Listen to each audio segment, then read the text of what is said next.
The day we packed up my childhood home, my dad sat on the front steps and just bawled. Took me 5 whole years to figure out those tears were the performance of a lifetime. To really get what that house meant to me, you gotta understand who built it. It wasn't just wood and stone, it was this gorgeous Victorian home my mom poured her entire soul into. She was a glass artist, and she spent 10 years painstakingly restoring the place. Her masterpiece was this breathtaking stained glass conservatory right at the back of the house.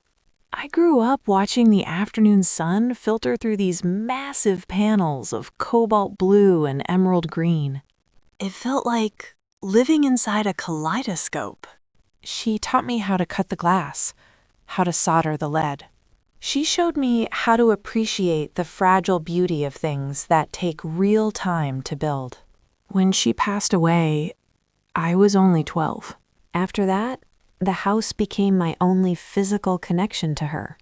It was my sanctuary, the only place I could still feel her around. My dad grieved, of course, but his grief was so loud and chaotic. Meanwhile, mine was quiet. I just kind of isolated myself and kept it all inside. 3 years later, he met Sylvia. She was the kind of woman who commanded a room, not by being loud, but with this suffocating kind of neediness. She moved in just 6 months after they met. My dad was so terrified of being alone again, he just eagerly played right along with whatever she wanted. And she didn't come alone. She brought her son, Vance. He was exactly my age, but honestly, the guy might as well have lived on a totally different planet. From the second they moved in, the whole vibe of the house just flipped. Vance was supposedly this super delicate guy who couldn't handle the real world. Sylvia treated him like he was made of glass, shielding him from literally everything. Meanwhile, I was the strong one. I did my own laundry, cooked dinner when Sylvia was too stressed, and never asked for a thing. But being the capable kid in a messed up family is a trap. They just use your independence against you. By the time I was 20, I was grinding through a brutal architecture program. I stayed at home to save cash, just dreaming of designing safe spaces for people. I wanted to build places that felt exactly like my mom's conservatory. Then, everything just completely fell apart. I'll never forget that Tuesday night he called a family meeting in the living room. He was pale, shaking, and told us his business went under. He said he was drowning in debt and the creditors were coming for us. He told us we had to sell the house right away to avoid foreclosure. He just sat there crying, saying we had no other choice. I felt like I couldn't even breathe. Losing that house meant losing the last real piece of my mom. I literally begged him to find another way. I even offered to drop out of school and work full-time to pay the mortgage. But he just kept saying it was too late. Sylvia just sat right next to him, rubbing his back. She had this totally fake, solemn look on her face, playing the perfect supportive wife. And Vance? He wasn't even in the room. He went to a friend's house because the stress was supposedly too triggering for him. So I was left totally alone to deal with losing my home. The next few months were just a total blur of devastation. We packed up my mom's entire life into cheap cardboard boxes. Every memory, every piece of glass, just boxed away and sold to some anonymous buyer. My dad, Sylvia, and Vance moved into this cramped apartment across town. And surprise, there was no room for me. I had to drop out of my program and figure out how to survive completely on my own. I moved into a tiny, moldy studio with 2 roommates just to survive. I pulled back-to-back shifts at a diner and retail job until my feet went numb. I was exhausted, grieving, and completely alone. But I didn't complain because my dad supposedly lost everything, and I thought I had to be strong. The next few years were a brutal uphill grind. I eventually clawed my way back into school by taking night classes. I practically lived on cheap instant noodles and wore thrifted clothes until they fell apart. I gave up my youth just trying to build a stable foundation. It was a lonely way to live. But I had no choice. By the time I hit 25, all that grinding finally paid off. I landed a junior spot at a decent architectural firm. I was surviving on my own terms, but losing my childhood home still haunted me. Over those 5 years, I kept in touch with my dad, even though things were strained. He and Sylvia were still living in that same cramped apartment. They were always complaining about how tight money was. But there were always these little things that didn't add up. Sylvia always had a fresh set of expensive acrylic nails. And she carried these brand new designer bags that she swore were just cheap knockoffs. The biggest red flag was Vance. While I was working myself to the bone, he hadn't even bothered getting a job. Instead, he moved to Europe to, as Sylvia put it, find his muse as a photographer. I'd scroll through social media on my breaks, my feet absolutely killing me. And I'd see pictures of Vance lounging on some gorgeous balcony in Florence or sipping wine in Paris. It felt like a slap in the face. When I asked my dad how Vance was affording Europe while they were bankrupt, he couldn't even look at me. He just nervously rubbed his neck and fed me this flimsy excuse about an incredibly generous arts grant. He also said Sylvia's wealthy sister was sending him money. I really didn't want to be bitter or play the jealous stepsister. So I just swallowed my suspicions, kept my head down, and went back to work. But the truth has a funny way of refusing to stay buried. It just waits in the dark, gathering dust, until the exact right moment to blow your life wide open. That moment finally hit on a rainy Saturday afternoon.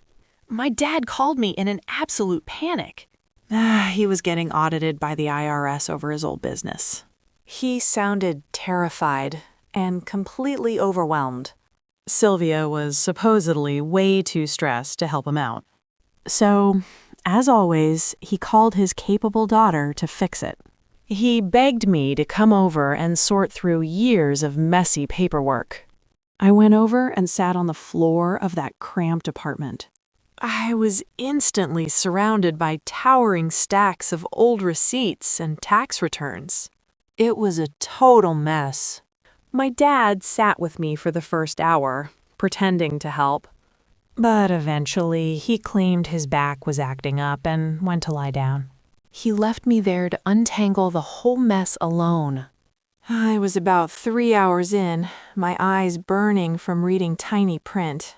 I started digging through a dusty box labeled 2018 returns. That was the exact year the bankruptcy happened. Near the bottom, wedged under some old bills, I found a thick manila envelope. It didn't look like standard tax documents. It felt heavy and totally out of place. I pulled it out and opened the clasp. Inside was a stack of legal documents on heavy-duty paper. The first page was a certificate of formation for an LLC. My eyes scanned the text until they hit the company name. The LLC was called Glasshouse Holdings. My heart did this strange, painful stutter in my chest. I kept reading, my hands starting to shake. I looked down at the section naming the sole proprietor. The name printed there was Vance's. A cold dread pooled in my stomach as I flipped to the next document. It was a property transfer deed. My eyes immediately darted to the address listed on the paperwork. The address staring back at me was my childhood home. The house with the stained glass conservatory. The very same house my dad swore he lost to the bank? I frantically scanned the dates printed at the bottom of the pages. The LLC was formed exactly 3 weeks before my dad announced his bankruptcy. He signed the transfer deed just 2 days before he sat on the front steps and cried. He didn't lose the house. He didn't sell it to some anonymous corporate buyer to pay off his debts. He quietly transferred the deed into an LLC entirely owned by his stepson. I just sat there on the floor, the paper trembling in my hands. 5 years of history violently rewrote itself in my mind. There was no bankruptcy, and there were no circling creditors. The entire financial collapse was a meticulously orchestrated lie. My dad gifted a house worth nearly $1 million to his lazy, entitled stepson. He gave away the house that held my mother's entire legacy. Desperate for more answers, I quickly pulled out my phone. I searched the company name along with my childhood address. My thumbs fumbled over the screen as my heart pounded in my ears. I found it almost immediately. A house was listed on a luxury corporate rental site. It was generating thousands of dollars a month in passive income. That was the mysterious arts grant. That was the wealthy aunt who supposedly believed in his talent. The rental income from my mom's house was entirely funding Vance's lavish European lifestyle. He was sipping wine in Paris and lounging on balconies on my mother's dime. Meanwhile, I had been forced to drop out of college and scrub diner counters just to survive. The injustice of it burned through my veins. As I sat there in the dark, listening to the muffled TV from the other room, the whole twisted reality of my family finally clicked into place. It was always Sylvia. She was always so anxious about Vance's future. She kept telling my dad that Vance was just too fragile for the real world. She must have given him an ultimatum. Secure her son's future, or she'd walk. And my dad, terrified of being alone, looked at the two of us. He saw Vance, who was delicate and demanding, and he saw me, the strong one, The one who would always figure it out. So he decided I could take the hit. He sacrificed my future and my mom's memory just to buy Sylvia's loyalty. He faked a total financial collapse so I wouldn't fight him for it. He watched me drop out of school and work myself to the bone, all while my mom's house paid for Vance's vacations. I didn't scream. I didn't even cry.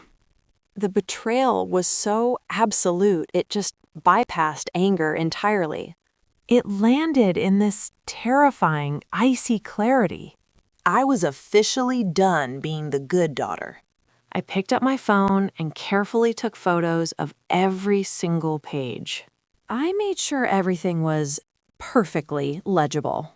I needed undeniable proof of what they did. Then I put the papers back into the envelope. I arranged them exactly how I found them, and I slipped the whole thing right into my tote bag. I stood up, dusted off my knees, and walked out into the living room. My dad was dozing in his recliner, and Sylvia was sitting at the kitchen table, casually painting her nails. I just stared at them for a second. Then I spoke. "I need you both to sit down," I said. My voice was dangerously calm. It honestly didn't even sound like me. Sylvia looked up, totally annoyed. She told me my dad wasn't feeling well and asked if it could wait. No, I told her. Sit down. Now. Something in my tone made my dad snap his eyes open. He sat up in his chair, blinking like he just woke up from a nap. He looked at me with this confused, almost innocent face. "What's wrong, sweetheart?" he mumbled. Did you find the tax forms? I didn't even answer him right away. I just reached into my bag and grabbed that heavy manila envelope. I pulled out the physical proof of their 5-year lie. Then I tossed it right onto the kitchen table. It landed with this heavy, satisfying thud right next to Sylvia's nail polish. The sound just echoed in that tiny apartment. I found a lot of things, I told them. But mostly I found Glasshouse Holdings. A color drained from my dad's face so fast I thought he was going to pass out. Sylvia completely froze with her little nail polish brush just hovering in the air. For 10 agonizing seconds, nobody moved. The only sound in the whole place was the ticking of the wall clock. The silence was suffocating until my dad finally broke it. He leaned forward, staring at the envelope like it was a snake. "Maya," he choked out. His voice was just this pathetic little whisper. "Where did you find that?" I just leaned against the counter and crossed my arms. "In the box you asked me to sort through," I said. "You were always so careless, Dad." But I guess when you lie to someone for 5 years, you forget where you hid the truth. Before he could even make up an excuse, Sylvia snapped out of it. She dropped her brush and got super defensive. "It's not what you think," she snapped at me. "You don't understand the financial situation we were in." I locked eyes with her, totally refusing to back down. "I understand it perfectly," I snapped right back. "You convinced my father to transfer my mother's house to Vance." I wasn't going to let her spin this. I laid out every single piece of their ugly puzzle. "You faked a bankruptcy so I wouldn't ask questions," I told them. "And you've been using the rental income to fund your son's European vacations? All while I worked 2 jobs just to eat." The truth just hung there in the air, stripping away all their lies. My dad couldn't even look at me. He slumped forward and put his head in his hands. Exactly like he did 5 years ago. But this time, I wasn't falling for the performance. He started sobbing immediately. The tears flowed just like they did 5 years ago. He told me he didn't want to do it. He claimed Sylvia was threatening to leave him and Vance was having panic attacks. He looked up at me with those pathetic, watery eyes and delivered the ultimate insult. He said I was always so strong. So brilliant. He knew I'd be okay. But Vance couldn't survive on his own. The sheer audacity of that took my breath away. It was the curse of the capable daughter, laid bare right in front of me. My own strength was the exact excuse he used to betray me. I just stared at him. My voice dropped to a harsh, icy whisper. I asked him, "So because I'm strong, I deserved to be robbed? Because I didn't manipulate you, I deserve to lose my home?" I didn't even let him answer. I told him he didn't just steal my inheritance. He stole 5 years of my life. He watched me drop out of school and scrub diners and did absolutely nothing. That's when Sylvia decided to chime in. She tried to play the peacemaker, desperate to save her own skin. She actually claimed they were going to tell me eventually and share the profits with me. I cut her off immediately. I told her to save it. I didn't want to hear another word. I looked her dead in the eye and told her she found a weak man and bled him dry. I turned back to my dad. He was weeping openly now. Just a pathetic shell of a man. He reached his trembling hand out toward me, begging me to forgive him. He kept saying he loved me. I looked at him. I really looked at him. And I realized I felt absolutely nothing. The man sitting in front of me wasn't a father. He was just a coward who sold out his own kid. The words fell from my mouth like stones. I told him I didn't forgive him. I told him I wasn't his daughter anymore. I was just the collateral damage he accepted to keep his life comfortable. Please don't say that. I'll fix it. I swear. I'll make Vance sell the house and I'll give you the money.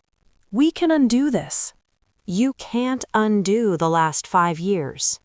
And honestly, I don't even want the money. The house isn't mine anymore. It's just wood and glass now. My mom's spirit left it the day you handed them the keys. You can keep the money. You can keep Sylvia. You can keep Vance. But you don't get to keep me. I'm done. Maya, wait! He stumbled after me into the hallway, completely panicking. Where are you going? What are you gonna do? He sounded like a terrified kid who just realized he was finally all alone. I stopped with my hand on the doorknob. I looked over my shoulder at the man who traded my whole life for his own convenience. There wasn't any anger left. Just peace. I'm gonna go live the life I built for myself. A life you contributed nothing to. Do not call me again. If you or Sylvia try to reach out, I'm taking these papers straight to a lawyer. Enjoy your fake bankruptcy, Dad. I stepped out into the hallway and closed the door firmly behind me. Hearing that lock click was the best sound in the world. It was over. The whole exhausting nightmare was finally done.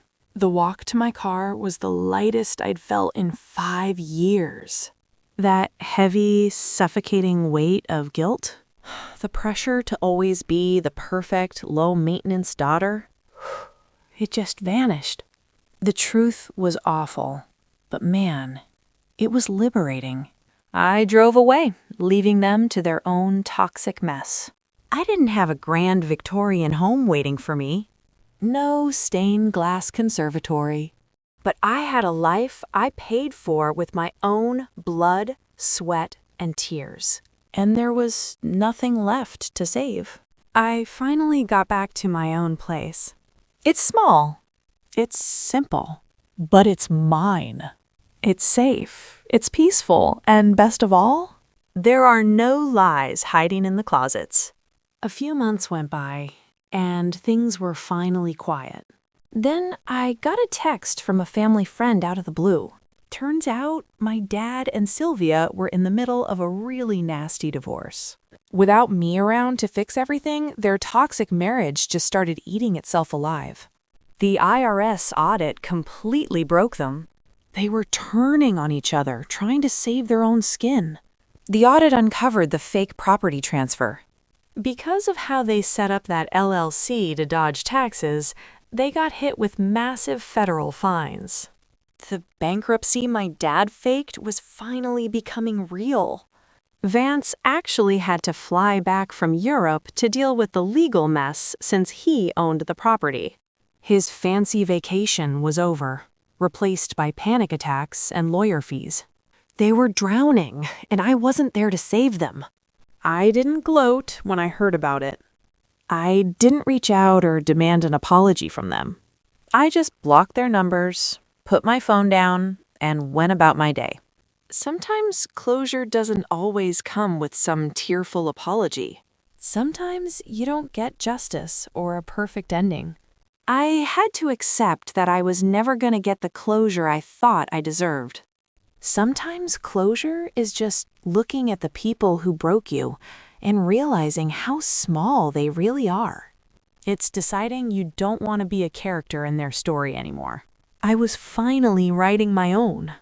They took my childhood home. They took my inheritance and the safe place my mom built for me. For a long time, I really thought they took my future too. But by forcing me to rely entirely on myself, they actually gave me a gift. They gave me the one thing they could never take away. I have the absolute certainty that I'm strong enough to survive without them. I'm capable, I'm resilient, and I'm finally free.